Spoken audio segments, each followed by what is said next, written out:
আসসালামু আলাইকুম সম্মানিত দর্শক। আজ 28শে জুলাই 2025 রোজ সোমবার। আজকে কিছু গুরুত্বপূর্ণ বিষয় নিয়ে আজকে আপনাদের সাথে আলাপ আলোচনা করব, কিছু কথা বলবো। আপনারা জানেন বর্তমানে বাংলাদেশে একটা অন্তর্বর্তীকালীন সরকার দেশ পরিচালনা করতেছে। গত 24শে গণ অভ্যুত্থান হয়েছে, বৈষম্যবিরোধী ছাত্র আন্দোলনের মধ্য দিয়ে বাংলাদেশে একটা নতুন সরকার এসছে।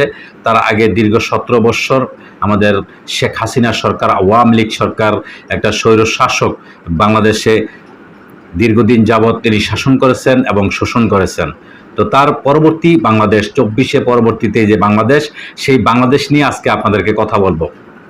এখানে স্বপ্ন রাজনৈতিক দল, এদের মধ্যে সবচেয়ে বড় বর্তমানে আওয়ামী লীগ, যেহেতু বর্তমানে নিখোঁজ হয়ে গেছে, আওয়ামী লীগের পতন ঘটেছে। বর্তমানে বাংলাদেশের রাজনৈতিক দল দুইটি, বিএনপি, জামাত, এই দুইটাই সবচেয়ে বড় রাজনৈতিক দল। তবে সবাই মনে মনে ভাবেন বা অনেকে এই ধরনের ভাবছেন যে বিএনপি বাংলাদেশের মধ্যে সবচেয়ে বড় রাজনৈতিক দল এবং আগামীতে তারা ক্ষমতায় চলে আসবে। বিএনপির অনেক বড় বড় নেতাকর্মীরা তাই ভাবছেন যে আগামীতে বিএনপি ক্ষমতায় চলে আসবে, না অলরেডি চলে আসছে, এরকম অনেকে ভাবতেছেন। অনেকে যে ধরনের বক্তব্য দিতেছেন, কথাবার্তা বলতেছেন, মনে হয় যেন তারাই সরকারে আছেন, তারাই ক্ষমতায় আছেন। তার পাশাপাশি জামাতে ইসলামও কিন্তু পিছিয়ে নেই। জামাতে ইসলামও ভাবতেছে, যেহেতু সমস্ত আলেম সমাজ এক হচ্ছে এবং সারা বাংলাদেশে যেহেতু বিএনপি অনেক জায়গার মধ্যে চাঁদাবাজি, অনেক রকমের সন্ত্রাসী কর্মকাণ্ড তারা করতেছে, বিভিন্ন জায়গায় তাদের আওয়ামী লীগের যে চরিত্র, সেই চরিত্রে কিন্তু অনেক জায়গার মধ্যে এরকম বিএনপির নেতাকর্মীরা কথা বলছে। সেই সুবাদে অনেকে কিন্তু সমালোচনা করতেছে, সেই সুযোগটা কাজে লাগাইতেছে জামাত। কাজে লাগিয়ে তারা বলতেছে তারা কিন্তু আগামীতে সরকার গঠন করবে বা তারাও ক্ষমতায় যাইব। স্বপ্ন কিন্তু কারো থেকে কারো কম নয়। তো আজকে আপনাদের সাথে সেটা নিয়ে ডিসকাস করব যে আসলে আগামী নির্বাচন, যেহেতু বাংলাদেশের বর্তমান অন্তর্বর্তীকালীন সরকার ঘোষণা করছে ডিসেম্বর অথবা ফেব্রুয়ারি এর মধ্যে নির্বাচন হবে, তবে খুব শীঘ্রই নির্বাচন হওয়ার সম্ভাবনা আছে। হয়তো সম্ভবত লাস্ট ফেব্রুয়ারিতে নির্বাচন হবে। এই ফেব্রুয়ারিতে নির্বাচন হলে কে ক্ষমতায় যাবে সেটা নিয়ে হচ্ছে এখন প্রশ্ন।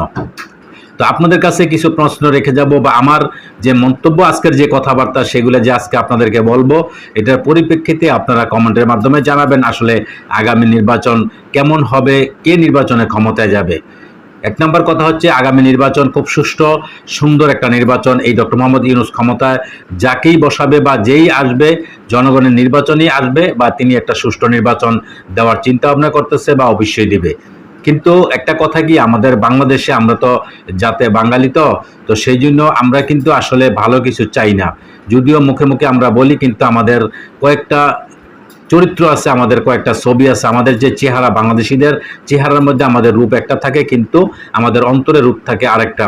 যদিও ডক্টর মোহাম্মদ ইউনূসের মতন এরকম একজন বিশ্ব নেতা, এরকম একজন সৎ বা এরকম একজন শিক্ষিত এবং জ্ঞানী ব্যক্তি আসলেই আমাদের বাংলাদেশিরা আমরা হজম করতে পারি না, আমরা কাজে লাগাইতে পারি না। সুতরাং এই ডক্টর মোহাম্মদ ইউনূস যদি বাংলাদেশে সুন্দরভাবে সুষ্ঠুভাবে পরিচালনা করতে পারত।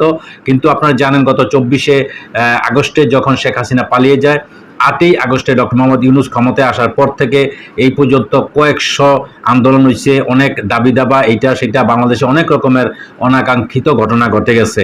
কিন্তু ডক্টর মোহাম্মদ ইউনূস স্বাধীনভাবে মুক্তভাবে তিনি কিন্তু দেশ চালাইতে পারে নাই। এর মধ্যে তো বিরোধী দলের শোষণ, বিরোধী দলের সহযোগিতাও আছে, তার পাশাপাশি বিরোধী দলের চাপও কিন্তু তার উপরে অনেকটা আছে।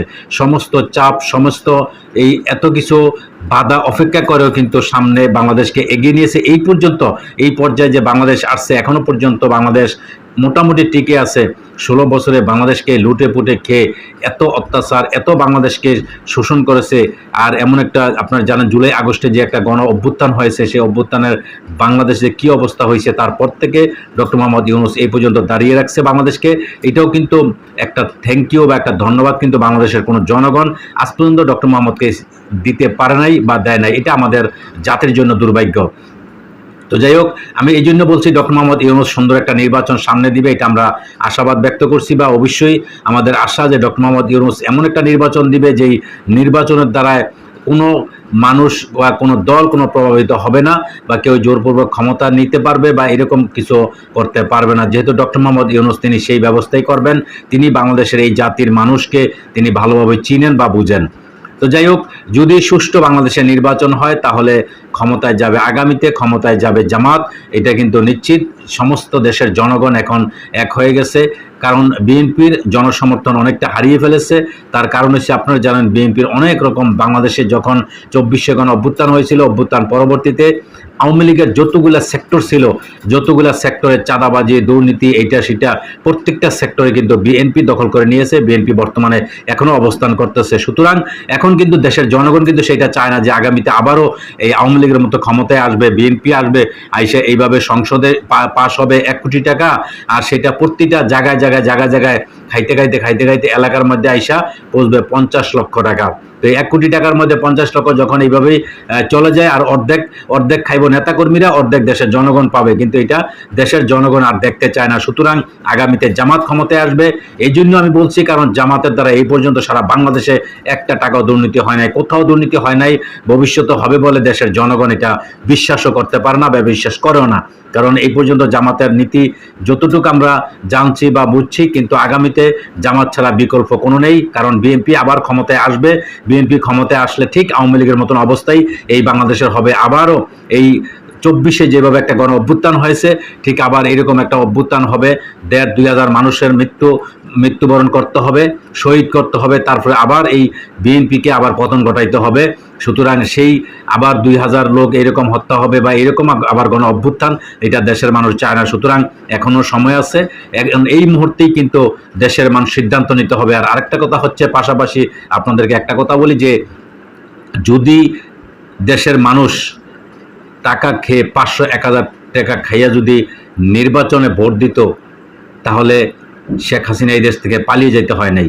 আপনারা নিশ্চয়ই দেখছেন শেখ হাসিনার আমলে যে 2-3টা নির্বাচন হয়েছে, ওইখানে কুকুর ঘুমাইছে, দেশের মানুষ ভোট দিতে যায় নাই।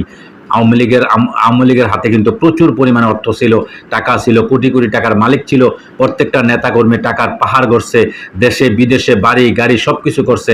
তারা টাকা দিয়ে অনেক কিছু করতে পারতো, কিন্তু সেটা হয় নাই। আপনারা দেখছেন ভোট কেন্দ্রের মধ্যে কুকুর ঘুমাইছে, ভোট কেন্দ্রের মধ্যে জনসংখ্যা যায় নাই, বা এক একটা কেন্দ্রের মধ্যে এমনও কেন্দ্র আছে 2%, 5% ভোটও কিন্তু ওই কেন্দ্রের মধ্যে যায় নাই।